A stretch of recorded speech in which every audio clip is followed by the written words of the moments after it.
Hey guys, this is the HARDELL Electric Engraving Pen, and the brand did send me a free one for me to review for you today, so I wanted to demonstrate some of the features of this really amazing engraving pen.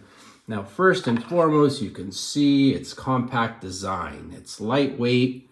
It fits in your hand kind of like a pen or a pencil, but it's got a lot of power. It's 37,000 RPMs. Now, to turn it on, it's pretty simple. You just press the button up here. You can see right away, it starts up. I'm gonna kind of demonstrate here how you just kind of hold it. It does come with 6 engraving bits included. Now, to remove the battery, you simply just unscrew here. The battery comes out. Now, it is a rechargeable battery, and they do give you this recharger here. It just plugs into the USB of your computer. And to replace the tip, it's very simple. You simply use the included Allen wrench, and you stick it in there to remove that bit. And I would highly recommend this for anyone who wants an engraving pen.